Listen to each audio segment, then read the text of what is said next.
All right. We are live. Hopefully you can hear me and see me. If not, if you can't hear me, then you don't know that I just asked you to tell me if you can hear me. But if you can, let me know, please. What about you? Can you hear me and see me? I can unfortunately hear and see you as well, yeah. That's just plain rude.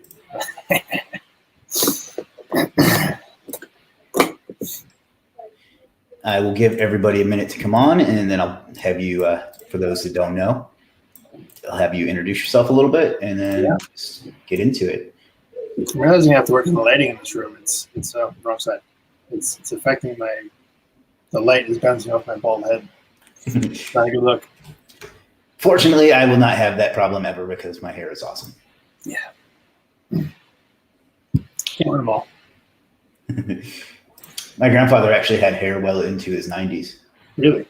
Yeah, like a decent amount. Well, I say well into his 90s. He was like 93 when he died. But I mean, I feel like 91 is a pro. Yeah. So I'm hoping I get those genes. Yes. All right. Let's not waste any more time. Jim, you want to just tell us who you are and why we should care? That's I'm getting some feedback. Good question. So I am, I guess I refer to myself as a serial entrepreneur. And not in like the catchy, I want to be a millennial and own my own business kind of way. You are a millennial though, right? Hotly contested topic. But I started my first business at the age of 8, a neighborhood landscaping company. I've always kind of had the business. It's in my blood is the best way I can say it. But from there, I've gone on through different automotive companies, marketing companies, Chinese restaurant, bakery. I'm kind of have my hands in a whole lot of different places, but I've just always had the entrepreneurial spirit, I guess, is the proper term I'm looking for. And here we are today. So when you talked about your first business at 8, what was your first, for lack of a better term, adult business? That sounded bad. Your first business as an adult. The first business as an adult, I think, was... I guess the first one that you had to tell the government about. It would be the way to describe it, but you know what I mean. There's probably still a few of those. The first one was actually a business called Strong Island Motorsports. It was a aftermarket performance and car stereo business. That was back in 2006. That was probably the first quote unquote official on the books business of that nature. Okay. And what are your core businesses now? You mentioned the web dev and the restaurants. What's taking up most of your time? I probably split most of my time between here. This is TLC. This is the auto shop or the web dev company. So 95% of my attention is divided among those two on a day-to-day basis. The web dev company, I don't necessarily need to spend a lot of in-person hands-on time. That's mostly me making sure projects are going to plan. My influence is in the company still, but I'm not the one physically doing the work most of the time. So for me, I get to kind of spend my physical time, 9 to 5, quote unquote, where I have the most fun, which is getting my hands dirty working on cars. Are you doing anything cool in the car shop? We're actually building a one-off wide-body Tesla currently, which is a very interesting experience. A lot of people think I'm crazy for that one. I didn't know that until 5 minutes before we started. I've been seeing it a little bit on your Instagram at Sabellico, but I didn't know that's what you were doing because I don't know shit about cars. Partly, if you could have shown me the whole thing, I'd be like, so I don't get it. But that's really cool. I wish I had that guy gene that made me know stuff about cars and be interested in it. So it must be very, very creatively fulfilling to do stuff like that. It really is. It's a way to kind of express the mechanical gene as well as the design gene because I'm getting to work on physically shaping the body of a car, which is kind of cool. But it's actually a very interesting business story why that car exists in the first place. At TLC, we primarily work on gas and diesel engines, which are 95% of the market right now. But it's kind of undeniable that at a certain point in the future, we're going to have to deal with electric cars. So this business has, since 1991, only been working on traditional cars. So kind of looking forward to the future, figured might as well start now trying to learn how to maintain electric cars, because they require a very different type of maintenance, right? There's no oil, there's no, a lot of the same services that you would do on like a Honda Civic, you don't do on an electric car because they just don't have those systems. So pretty much what we decided to do was to take this Tesla to learn about how they work. And the only way I think that you could really learn how this car works is by taking it apart, figuring out all the moving parts, and then putting it back together. So while we decided to do that, we figured we might as well do something else cool with it and design this one-off body for it to get some more attention. So it was a interesting way to kind of multi-purpose learning as well as promotion to kind of make the most out of it. Interesting. And correct me if I'm wrong, but that your auto business actually started as a client of your web business, right? Correct. Yeah, that was about 8 years ago, something like that. That's interesting. So I guess what I wanted to bring in there is, do you do that a lot where instead of like taking somebody on as a client, and I obviously don't know the exact details, but do you take equity in a business, or how do you go about that? So that's something I'm actually interested in right now myself. If it's something that I find I have a lot of passion for and there's good potential and it's the right person, I'm kind of choosy with that. So obviously, my position in the marketing company, a lot of people come to you and they have this great business idea for a website or a software or an app they want to develop. So you get to hear about a lot of these great ideas. And sometimes you can hear a great idea, but you realize that the person delivering the idea might not know how to run the business, which is, unfortunate, but sometimes a brutal fact. So sometimes I'll deal with a customer who's got a great business idea, but might not be the right person to run the business. In that case, I might reach out and say, hey, can we work out a deal? I'd like to be involved in the actual success of this product, but I want to be actually tied to its success rather than just one-stop service where I deliver you the product and then I go on with my life. Mm-hmm. Okay. Now, can you think of any examples of businesses like that you have been, other than the auto shop, that you've been involved in? So obviously Legiit is that, but that was really just to make you say that. You don't have to go in any deeper on that if you don't want to. So yeah, in case I guess we should clear that up in case there are people that don't know that you are I don't know if you'd call you a silent partner, or I don't know the right terms, but you are a partner in Legiit as well, right? And technically you're the one that found the name. So true. Much better than that person we hired to come up with a name. I posted that. Whatever the hell those things were. Yeah. Crack Vista is the one that sticks out in my mind. So cool. So you've got the web dev agency, the auto shop, and then a couple of restaurants and stuff. What else are you working on these days? Right now, the biggest thing that I'm kind of shifting my focus toward is starting to mentor other people as far as growing their business and trying to find balance in their life between professional and personal, and trying to reach milestones on both levels. For me, I was able to get myself to a pretty comfortable position in business fairly early on. So what I've tried to do now is to kind of take a little bit more of an emphasis on balancing the life. And I don't want to say necessarily like you have to have that work-life balance, because I think it's a lot more integration than balance. Interesting.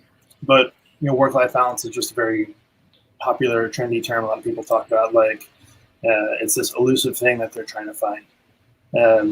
So boiling that back down, a lot of what I've been trying to do lately and what I'm enjoying is working with people who have either a ton of success in their business but don't have a family life, or have a lot of emphasis on their family but haven't really been able to get that same success in business.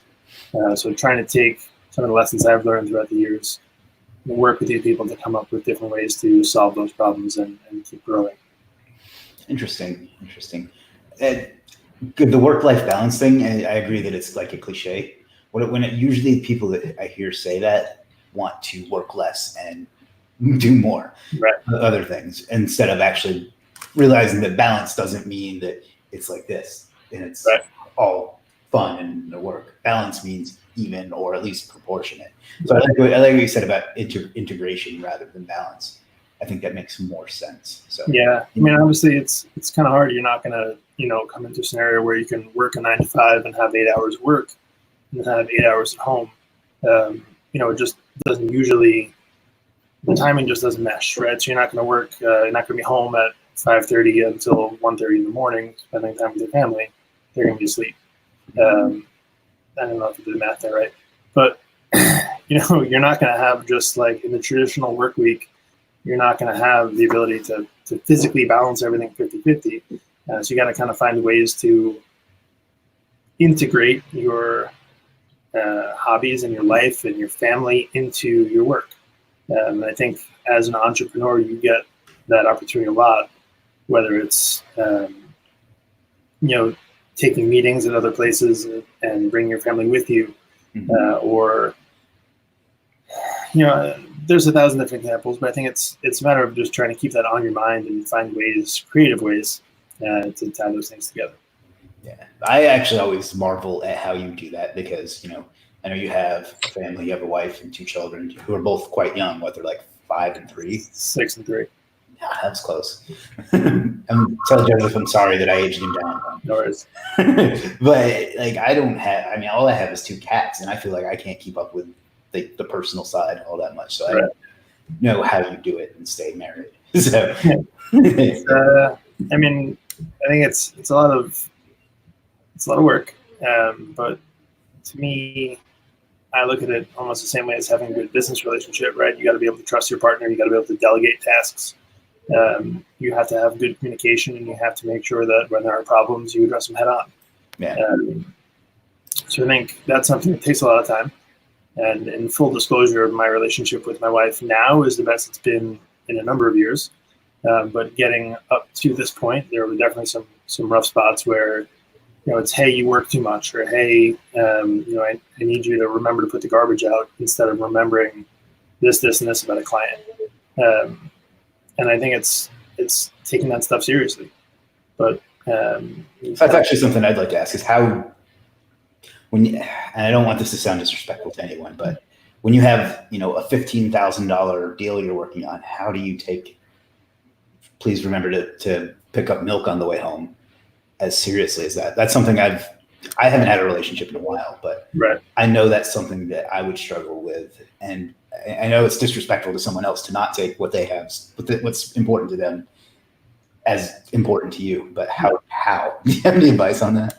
Yeah, I think it's value, right? So a lot of people look at money as having this like amazing value because it's easy to quantify because it's numbers. Mm-hmm. But what does the quality of your life, what's worth? Like, what is the happiness of my wife worth? And me remembering to pay milk on the way home sets off that chain reaction. Either I forget and she's pissed and then she yells at the kids because I forgot, and my daughter goes to bed without a milk bottle and she's crying. My wife is pissed the whole next day. And then because she was pissed at me the next day, I'm in a bad mood and I don't do well in business. So I think you kind of have to look at the bigger picture, and hopefully forgetting to bring home milk isn't like this whole butterfly effect where it ruins your business for the next 10 years. But you have to be able to look at things like that and figure out what's the value. And it's not always going to be, a $2.99 half gallon of milk versus a $15,000 contract. Well, obviously I took an extreme example, but right. And, it's not easy. It takes constant effort and attention. I'm reminded of this scene in the movie The Untouchables, which was that movie where Kevin Costner was Elliot Ness, and then Al Capone was Robert De Niro. And they're like, it's toward the end, and they're trying to capture Al Capone. And he gets off the phone with his wife, and Sean Connery asks him, he goes, what did she want? She's like, she wanted to know what color we should paint the kitchen. And he's like, I can't believe there's still part of the world out there that still cares what color the kitchen is, when he's trying to figure out, how to stop one of the most ruthless criminals of all time. Right. But he still took the time to explain it to her. It's funny that you use that example because it reminds me of that, almost. Yeah, and it's real. I mean, it's weird because you have to be able to mentally shift from, hey, what are we doing for Christmas with the kids on Saturday? We got to plan brunch with my cousins, and then 2 minutes later you're dealing with an employee issue. An employee wants to get a raise, and you got to try and work on that situation. You got to kind of be able to juggle all those things. Yeah. I think it just takes a lot of patience and attention. Yeah. Now I'm thinking of more examples like that because, I remember in one, I like to read political books, and I remember in one of President Obama's books, he talked about how he signed some bill or something that was a big accomplishment, and he was talking to his wife, and she says, "That's great, honey. Listen, we have ants at home. Can you pick up some ant spray on the way home?" She didn't give a shit about his, now I can't monetize this video. Damn it. He didn't care at all about his big bill. She was like, "We have ants. Can you take care of that?" And he mentioned something like you just said, that it's you have to remember other things are important outside of your bubble, right? Whatever. So no more references for me. But this is the insight into how my brain works too. So that's anyhow. That's really impressive to me. I don't. I wish I had better advice on how to relay that for someone else. But I think part of it is that I've been juggling relationships and businesses in bulk for a long time. That sounds weird. I have not had multiple spousal relationships at the same time, but I meant being able to pay attention to a lot of things and keep them floating. So I think I'm just kind of used to having a lot of. So one of the trends I see in the entrepreneur circles, and when I say that, I mean the online people being an entrepreneur is kind of part of their business. Not the fact that you are one, but you know what I mean. It's getting rid of everything, and I'm not naming names because it's probably more than just the one person that you're thinking of. It's a popular thing right now, right? And also just focusing on one thing. And obviously, I know you well enough to know, just from this conversation, anybody knows that that's not you.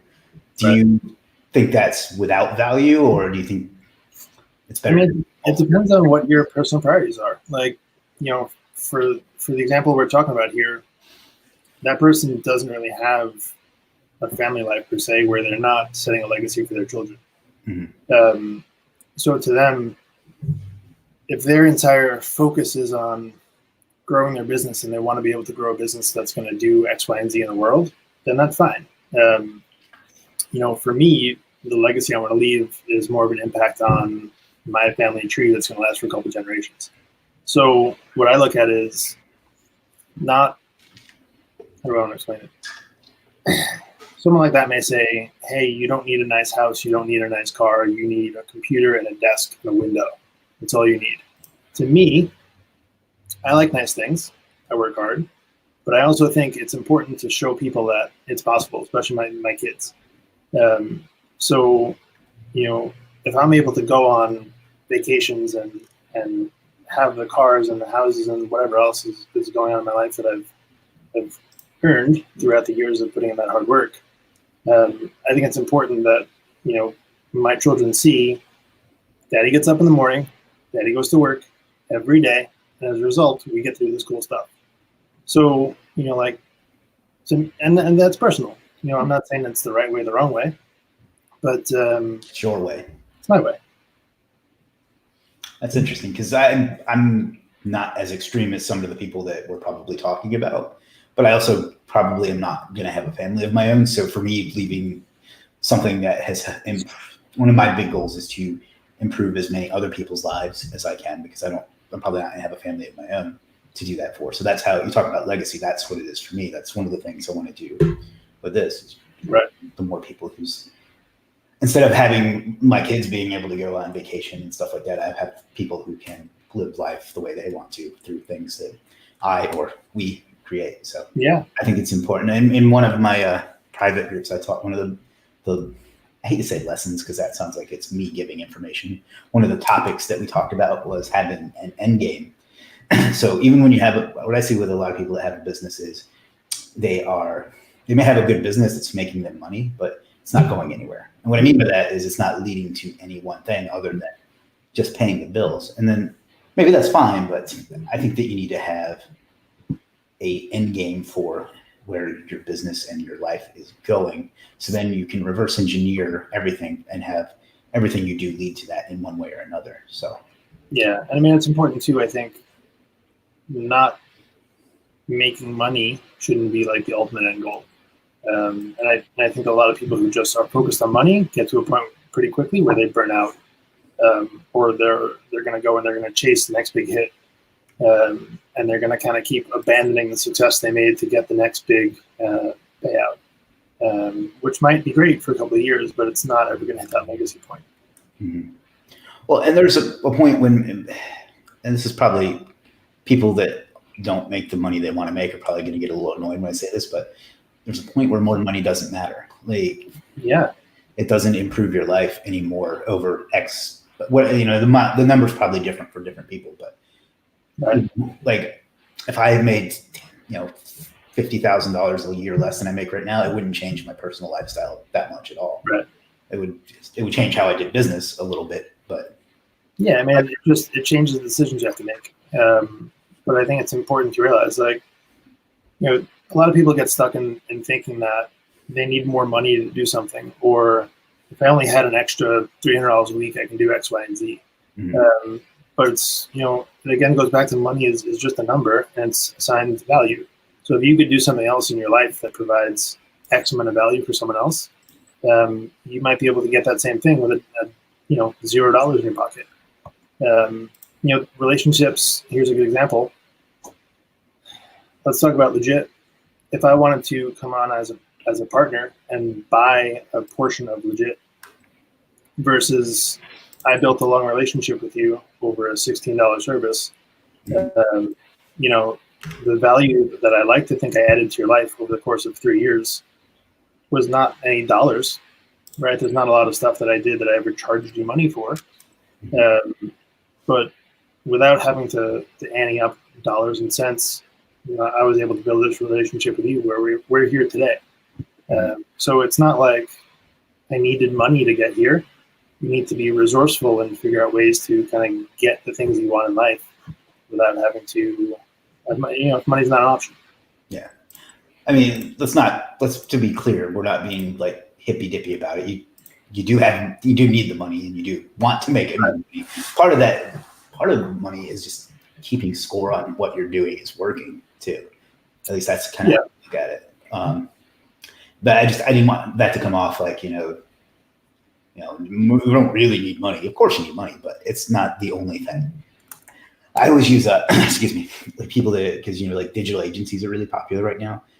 And to me, that's a great business to make money with, but it doesn't lead anywhere because like you're selling a skill, and once you stop doing the skill, there's nothing left. Right. So to me, there needs to be a bigger product in that. And even if that product is, I want to sell this business at some point. But most people that do that type of business model don't really have enough direction, in my opinion. And that's something I try to talk about in all of my groups and stuff like that. So. Yeah, I agree. Yeah, and it goes back to you have to be able to find a way to kind of build a business or a lifestyle that's going to be making money while you sleep. Because if you're always trading your time for money, you're never going to be able to step away and have that work-life harmony. Because you have to go to work to get paid. Yeah, and even if you own a business, you can quickly turn yourself into your own employee. Right. Like, I know someone that has a therapist type business, and she charges, I think it's like $65 for a 1 hour session. I'm like, that's insane. I don't know how you can you can make a living like that, but you're selling your time. You're putting a cap on how much you can make. Right. And with a business like that, there's only so much you can do to creatively bring in revenue, but you should charge at least twice that, I would think, just because there's only X amount of times you can meet with somebody. Right. Or at least have some, ascension plan. Hey, once you're done with therapy, you can also sign up for my success portal, talk to other people, build a network, something. Yeah. If your only way to make money is literally exchanging your time, you're capped.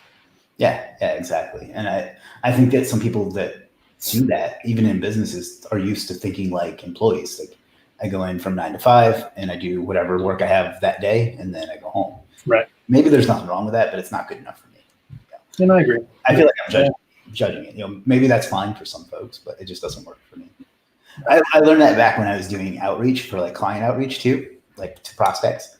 Sometimes they would say, I don't want any more business. And that was like the hardest objection for me to overcome, because I was like, I don't understand.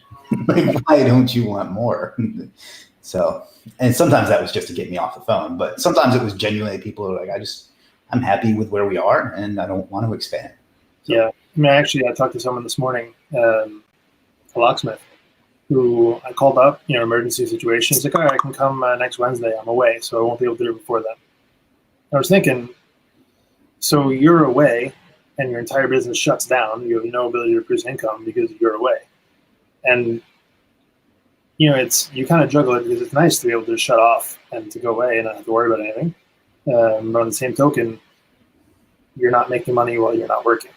But it's, it's back to values. If it's more important for him, if he places more value on that particular vacation or that family time than he would get if he worked 10-hour days, then that's a trade-off. But it's, it's a personal decision. I don't know that there's a right and wrong. Oh, there's definitely not. And I think that gets lost a lot. Is people will talk about what they should do, what they do, and when they do, it comes off as this is what you should do too, and this is the only way. Right. And there's a lot of different ways. I look back on my time as an employee and wonder how I ever lasted as long at it. And then I see people that I know from that era that are still doing that. And sometimes I'm like, why the fuck haven't they, swearing again, why the heck haven't they, God, it sounds so judgmental when I say it out loud. Why haven't they improved their situation? Right. And I realized that they're just as or more happy than I am. I see them on Facebook and they're out doing stuff and having fun. Maybe it's my point in that story was it's different for them than it is for me. So I try to not be judgmental when I see things like that. So there's actually a pretty interesting quote I read once, and there was something to the effect of, thank God caterpillars don't have social media, otherwise they'd all commit suicide, because they'd be seeing pictures of butterflies and judging their lives based on those pictures, but not realizing they're just in totally different seasons of their life. Right. And I think the actual quote is better than that. If I find it, I'll post it up. But it's important to think about, the advice that I'm giving now or the opinions I have now might be different in 5 years. Mm-hmm. Or someone who's just starting out might have a very different opinion than I do, just based on where they're at in their life and what season they're at. And I think it's very easy to look at a picture that I post on Instagram and think, oh, it must be nice. But people see that picture and compare it to their picture. But they don't see the fact that I've been working on this for the past 15 years straight for 7 days a week. Right. Where, do you know what I mean? So I think it's very easy to get lost in that. Yeah. Yeah. No one ever sees. It's like that one meme. I don't know if it's not really a meme, but like that one picture you see on Facebook, at Instagram and stuff a lot, where the iceberg is here and all the hard work and stuff is down here, and then like the cool part that everybody sees is up here. It's not a perfect analogy to me because who gives a shit about an iceberg? But it always reminds me of listening to Jeff Bezos, the book about Jeff Bezos, The Everything Store. They talk about how in the beginning he and the lady that would become, well, now his wife, and like even the programmers would literally at night go down and physically ship the books out themselves. People don't ever see that part. They just see, the biggest company. Well, one of the biggest companies in the world, the e-commerce giant. This dude was literally like shipping out the books himself, not that long ago, 25 years ago. So, the point to that is no one ever sees. They only see the end. They don't see the path to get there. Yeah, and I think it's easy for you to see the stuff you want to see that validates your opinion. So I think it's easier for people to believe that someone just got lucky than they put in 10 years of hard work and continue to do so. Especially when they put in a month of hard work and they didn't get the results yet. So it's easier just to say, oh, I'm not as lucky as that person. They happened to strike it rich, or they hit the right time, or they had the right market. Yeah. But it's, I think, almost, probably 2% of the time that someone's just really lucky. The rest of it's just people who just outworked you. Yeah. There was a commercial during the last Olympics. It was Michael Phelps. And I'm not a big sports guy, but I always remember this one. It was like showing the stuff he did to prepare, like all the ice baths and the getting up at 3 a.m. to go running and all this stuff. And then I saw like a behind the scenes of that commercial, and it was them showing it to him, and I don't know if it's his wife or his girlfriend or whatever. And like she started crying when she saw it, and not because of all the hard work that he did, but because the fraction that they showed in that wasn't even like it was such a tiny percentage of all the stuff he put himself through to be the success that he was. That that was what her thought was on it. So that I think what you're saying is instructive, that people don't see what it takes to get there. It's important too that people don't share enough failure in social media, and myself included. It's something I consciously try and think about. Mm-hmm. All too easily people are thinking, oh, I had this awesome moment, let me share it. Just look at this cute picture, look at this awesome thing I just did. So people are only seeing the positive, but not seeing all the negative that goes into the 15 failed attempts at that one success. Yeah. Cool. All right. I am here with Legiit co-founder and multiple business owner, Jim Sabellico. If you have any questions for him or for me or anything you'd like to say, let us know. We're live on Facebook in multiple places and on YouTube. And I'm just doing this because I see people that do podcasts take a break in the middle and say that. So that's kind of why I'm saying what I'm saying right now. Let me see if we have any questions. Ed says, hi guys, appreciate you. Thank you, Ed. Appreciate that. Joe says, my dad is a mechanic, so of course I'm an artist. There's probably more overlap there than a lot of people would think. Would you agree with that? I agree. Okay. Joe also says, struggling with this right now. Hope my wife isn't on here. I think that must have been while we were talking about picking up milk and stuff. So, yeah, Jeff, sorry I put that on the screen. So I definitely would not show this to your wife. So sorry, Mrs. Morasic, or however that's pronounced. And Jeff gives us a clap emoji. So thank you, Jeff. All right. So this is kind of I can't think of anything to say at the moment, so this is kind of a softball. Somebody tells you that they want to start a business. What's the first thing you tell them to do?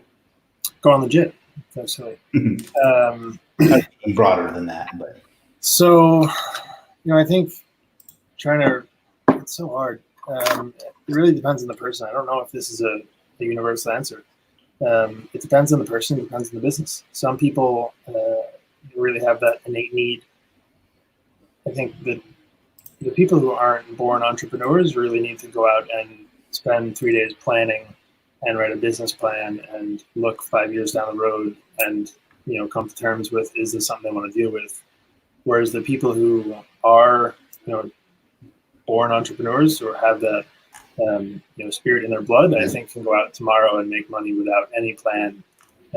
Just kind of go out and find a way to make it work. You don't need the investor meeting, you don't need the business plan, you don't need any of that crazy stuff. Mm-hmm. If it's something that's really in your heart and you want to get out there into the world. But I don't know if there's a universal answer there. Well, also there's more opportunity now than there ever has been. Like, you may have needed that stuff in like the 80s when there was, or 80s and back, right, when you didn't have access to every piece of information that's ever existed in your pocket. Right. And when you can throw up a little website and make $300 a day, there may have been a time that you needed to plan because there weren't that many opportunities. But now, like, I'm not saying don't do any planning, but just get started. I mean, you can pretty much make a business with zero out-of-pocket expenses if you wanted to. Mm-hmm. I don't know, go start a free Facebook group. put up an ad on Facebook Marketplace and start a private Facebook community around some type of, I don't know, service you can teach. Have people Venmo you money. Costs you literally nothing. And if you want to do it, you'll find a way to make it work. Yeah. Yeah. I mean, and if you have like even less than $100 to spend, you can really like, you can make it look like a legit business by, you can get hosting and a website for a year for $10. Right. Spend the time to learn how to do that and so on. So yeah. We have a question here from Jessica. Jessica says, Jim, you may have mentioned it before. Do you work from home or from an office space? And what do you prefer that over? Why do you prefer that over the other? So the answer to that question is both. Typically, I work from the office. Don't usually work from home a lot. It's distracting for me and for the rest of my family. I can't usually concentrate at home, not only because there's like kids and dogs and stuff going on, but also I kind of want to be with them when I see them. For me, it's easier to just shut that part off when I'm here, focus on the business, the task at hand, so I can be 100% in business. And then when I get home, I don't have to worry about it so much, and I can really enjoy that part. Yeah. I'm glad you didn't say when I'm at home, I can be 100% at home, because I was going to call you out on that, because that's not 100%. And that's what I said before. It's hard to be 100% balanced. I think you really have to just integrate it and harmonize as much as possible. Like there's days. You need to write a blog post about integrating versus balancing. That's come up a few times now. I'll work on it. Yeah. Sorry. Like this morning, my father, this relates back to the Lockman story. My father lost his keys, couldn't get to work. So I was able to take an hour out of my day to go help my father get that situation handled. But I guess the point I was trying to make there was it's not 100% business and he's got to wait until 5:30. You can balance and do both. But I guess it's probably more like 90-10. So during the day, I'm 90% focused on business stuff and 10% on family. You kind of keep it burning in the back of your mind, because you can't drop it all together. Otherwise it suffers. And it's the same thing when you go home. It's not like you can forget about your website goes down. Right. It's got to kind of be in the back, but it's definitely not 100 to 0, and it's definitely not 50-50. Awesome. One thing I was going to add to that was that I worked from home for the first 2 or 3 years, and getting an office has been a game changer for me. First of all, you can get office space, at least here, you can get it really cheap. So the government gets to pay for it anyway. So that's good. But I don't know, there's too much temptation at home to just screw off and like watch TV, take a nap. Right. I'll go make my lunch instead of like going and buying lunch or bringing it with me, which that's a whole nother hour, give or take, And so if you can afford to not work from home, I suggest not working from home. That's my experience. That's not what everybody or should have to do. I found out something about your business recently that I didn't know. And you say that for the web business, it's entirely remote? Like you don't have anybody local? I have an office here with one person in it, just to kind of have an office. But 98% of that, I guess, however you divvy the numbers up, is remote. So we actually have an office space in the Philippines. We have 6 people working in it. That helps us not only because the hours kind of are 12 hours off from here, so it provides me the opportunity to have round-the-clock coverage, which works out great. The work mentality in the Philippines and the culture is very similar to U.S., so everything ties together nicely. And it's not like a lot of people very wrongly stereotype overseas outsourced employees as just like very crappy service or substandard to what you get when you get U.S. based labor, but it really doesn't make a difference. What matters is the quality of your work and the communication and all that. Physically, where you sit with someone doesn't make a difference. But there are people in this building now who are 10 feet away who I talk to on Slack all day long. Mm-hmm. That makes no difference than the people who are on the other side of the earth who I Slack. They're a keyboard away. It really doesn't make a difference as long as the communication is there. So do you have any advice, and I'll chime in afterwards as well, but do you have any advice on managing a remote team? Communication. Whether it's tools or whether it's just general concepts, or because I've actually get asked this a lot. So if anything, any insight you can give. So let's be clear about one thing. I don't have all the answers, and it's stuff that I still struggle. Probably not struggle is too strong a word, but I still deal with trying to improve the situation. But investing in good people. Most of the people who I have worked with me have been working with me for a long time. My number one guy, Mark, who actually heads that office, I've known for 8 years. He's literally never let me down once. So for him, I'll bend over backwards. I'll give him whatever resources he needs, whatever help he needs, and personal life and whatever else. But I trust him like a family member, and he always takes care of our business. But we talk all day long. We have a video chat in the morning. We have an office meeting at 7 a.m. just to kind of get everyone on the same page with what the daily objectives are. And it's nice to be able to get that communication out because we can start the day. Everyone's on the same page. We know what the daily objectives are, and then everyone goes and does their thing. I don't have to bother them all day long. I know what's going on, and then I can focus on other stuff while I know that they're taking care of their responsibilities. I think the answer is over-communicating everything. So what about tool-wise? What do you use? Slack mostly? Use email? What do you use? Hear about tools. So we use Slack for everything, except for the video chats. We'll either use Zoom or Google Hangouts, one of the two.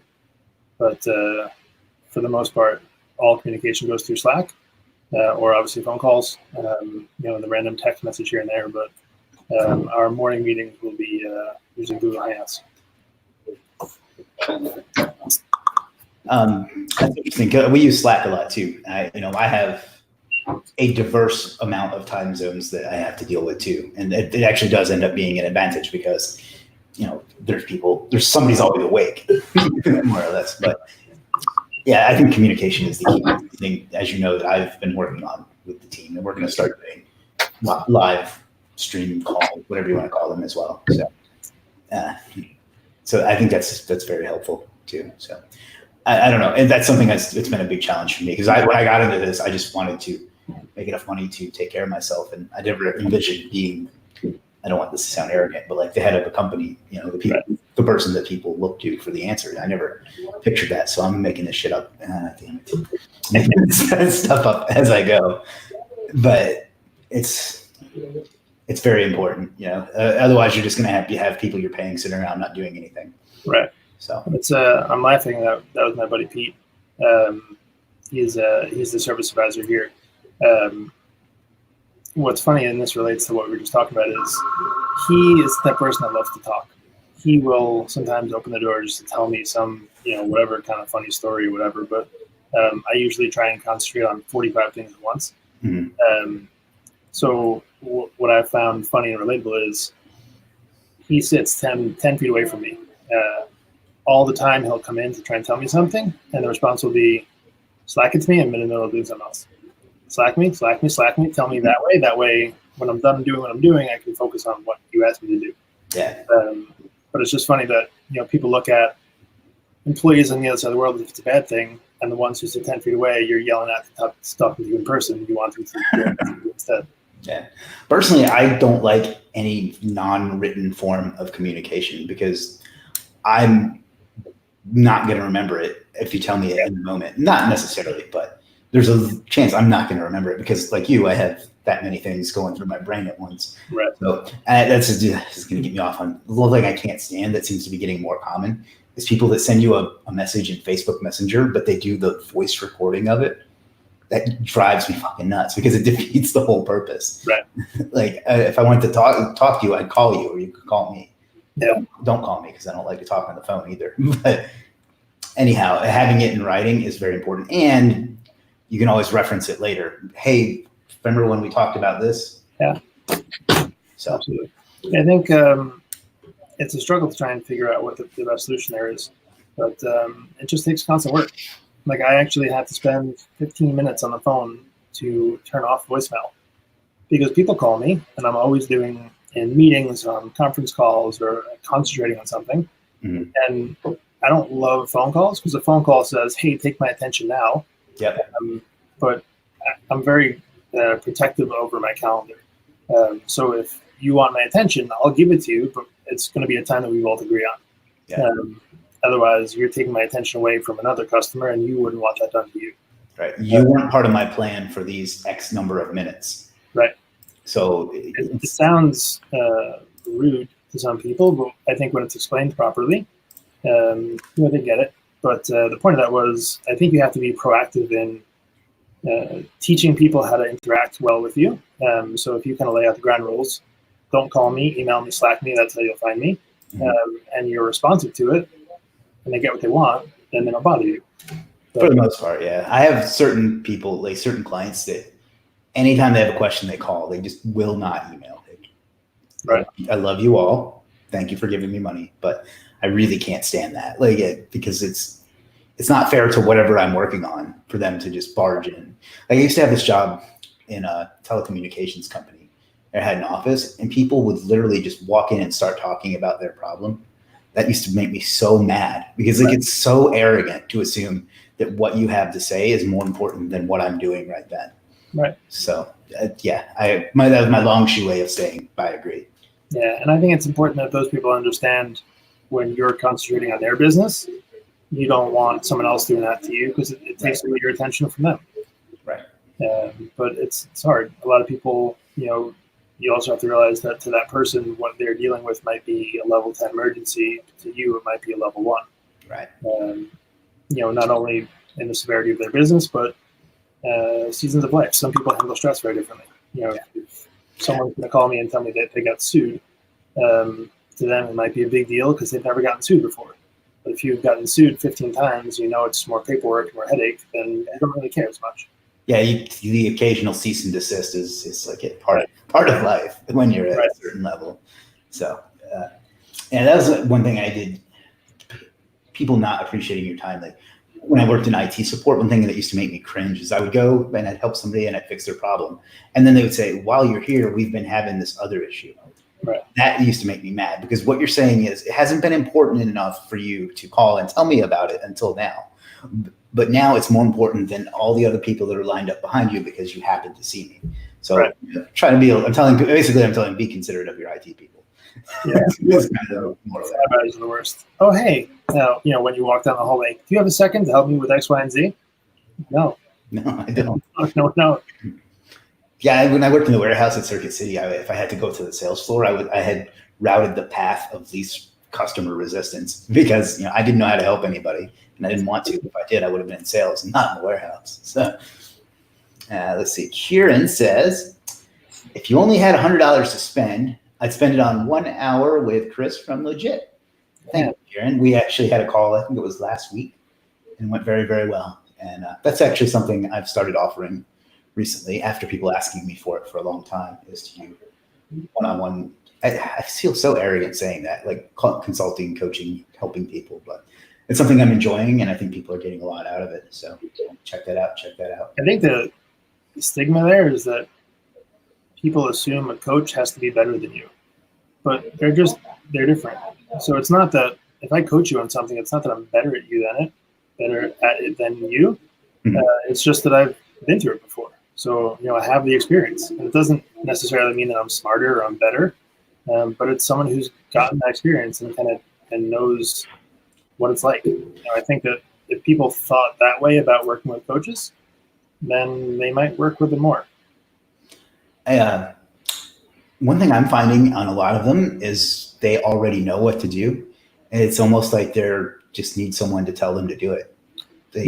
Almost like just they need and I hope nobody that is watching this takes that the wrong way, but a lot of people that I've talked to, I've done quite a few of these now, and a lot of them have been, they told me what they want to do. I was like, okay, so let's start on it. Like I almost feel like it's short shrift to them, but they seem to think it's really about, you know what, you're right, I should just go do it.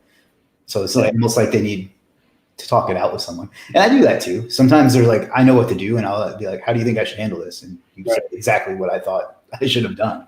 Yeah, it's tough though, especially when you get into situations like this, because, you come across, scenario in your business where you can't necessarily reach out to your friend you went to high school with who you can talk about fantasy football, because they're not going to understand the situation you're in.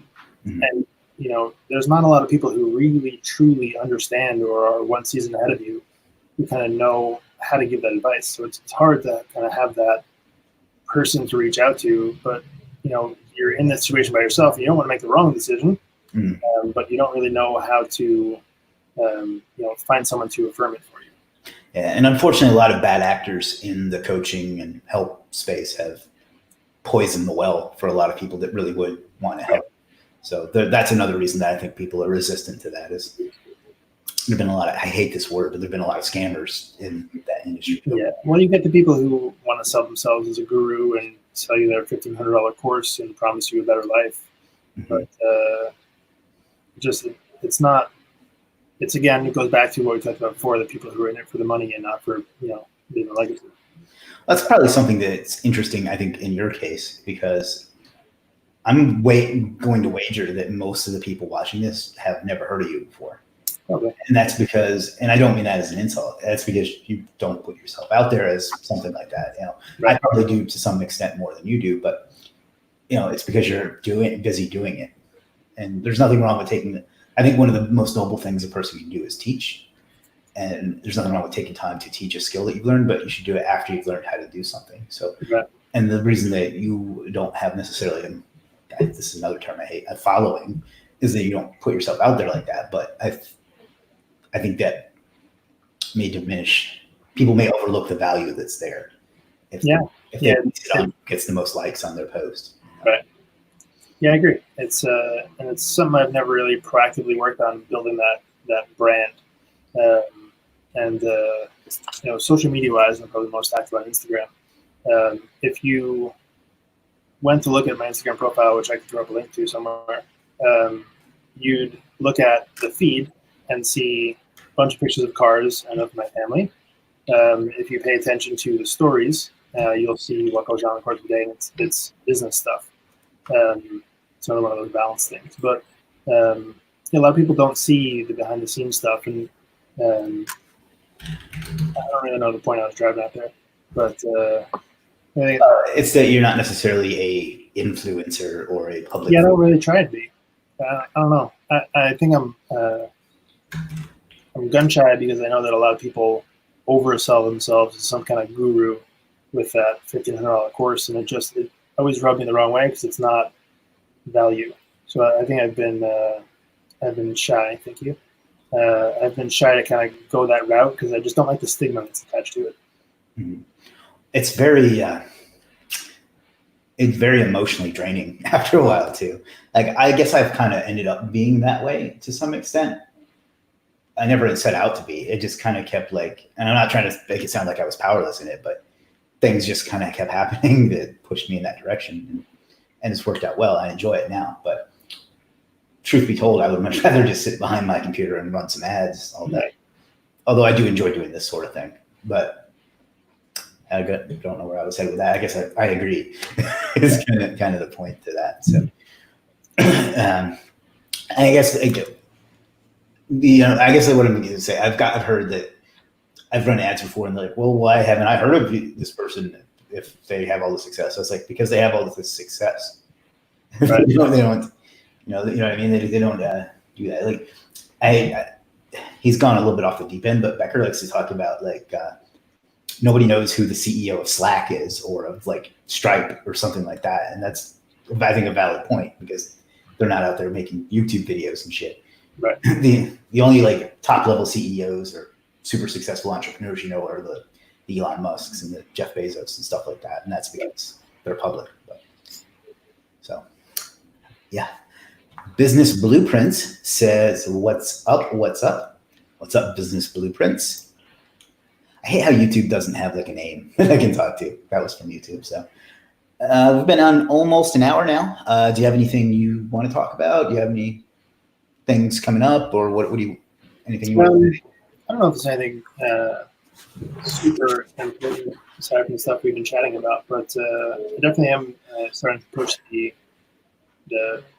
push myself into mentoring more with timing. So I'm going to be working a lot more on that program. And if you hit that link right now, businessbalance.co, not .com, which is being wasted on someone else's website. There's nothing but a landing page there. And it's a landing page I literally put up about 3 minutes before we had this live stream. But, I think if I could tie that into something, it would be that this isn't a money grab. I'm not trying to funnel people into a, go here and sign up for $1,000 program. Honestly, Not yet. No, sorry, awkward.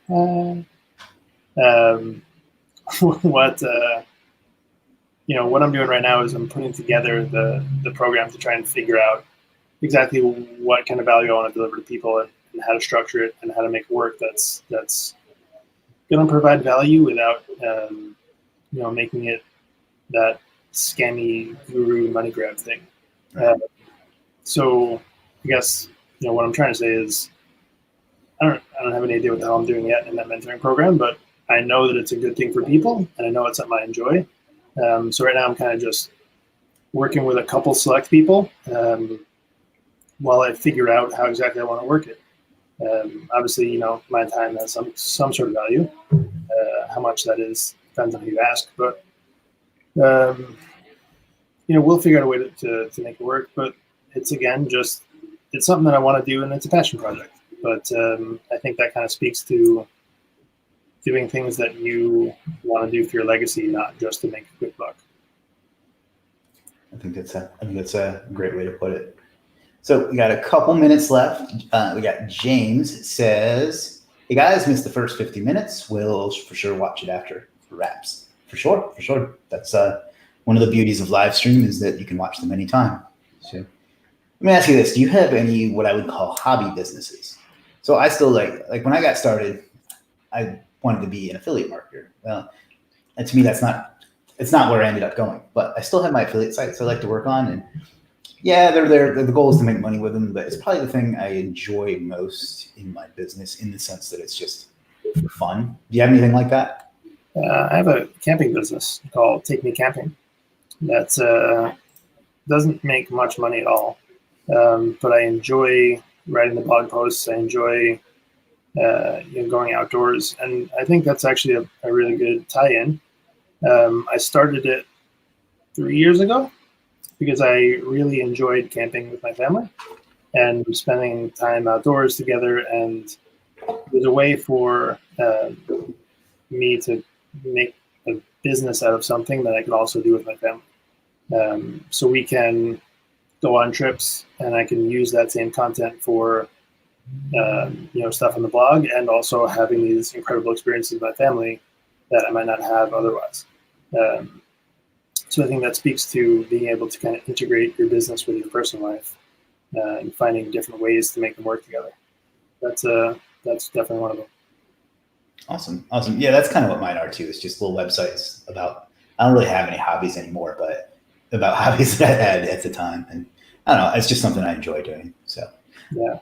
All right, we are at about an hour. I know you're very busy, so we'll go ahead and wrap this up. Any final words? That always sounds bad when I say that. Actually, we got one more question here. I'll show it on screen when it pops up in the chat, but it says, how do you know when you're spreading yourself too thin on multiple side businesses? When do you determine on when to start trimming the fat off all your businesses? So I guess what he's saying is, when is it too many? Usually the businesses tell you when you start to realize you don't care about it anymore. There are some businesses where you're going to be able to kind of keep running without having to put a lot of attention in. And if you get more benefit than headache, then great.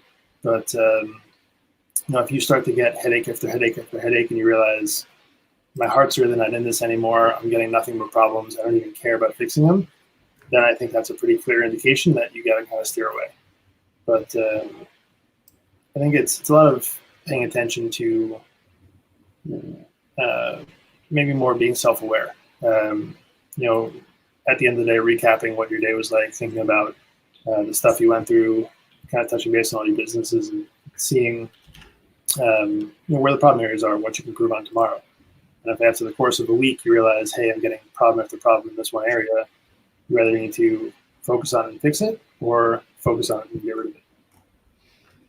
So have you ever gone through a stage in one of your businesses where it's similar to what you're saying here, that you don't care about it, you're frustrated with it, you don't want it anymore? How do you know if it's just like a bad season or if it's time to stop? Because, I've gone through that before where I don't want to do this anymore. And then eventually it got better. So how do you know when to quit and when to improve, I guess? I guess you kind of have to really just dive in and be as self-aware as you can. You kind of have to think about like what your life would be like without that business in a couple of years, and what the legacy is. If it's something that you're doing just primarily to make money, then I'd almost instantly ditch it. If it's something that you think adds a certain amount of value to your life or someone else's life, you got to think about whether you want to endure that pain or not. That's a good answer. All right. Anything else you want to say? Yeah, I think that's pretty much it. We've covered quite a lot of the bases here, but I guess short story is I'll drop some links somewhere if you want to find me, because as we know, I'm not the people person of the group. But that's a little inside joke of ours, by the way. I am. I'm certainly working on getting my smiling face out there more. So in the meantime, I am certainly busy but receptive to helping anyone I can. So Instagram is probably the easiest place to find me. I'll answer all messages, DMs, if you will. You're a millennial, and that's where Instagram goes. Beat it, old man. Okay, boomer. Should be on TikTok like all the rest of the kids. But that's what I got. Reach out, find me. I'm here to help. Sounds good. Like I said, I know you're very busy. I appreciate you taking the time out of your day to come and talk with us today. I think this is probably going to be the last one of these I do for 2019, because as we know, everybody kind of checks out in December, has other things going on. I'm trying to be less judgmental about that. They have, family and vacations and all these things going on. So we'll be back in January, most likely, with some more guests, and maybe I'll start doing solos again too. We'll see. So thank you, Jim, for taking the time out. Check Jim out on Instagram at Jim Sabellico. And thank you for hanging out with us today on your Friday. Enjoy your weekend.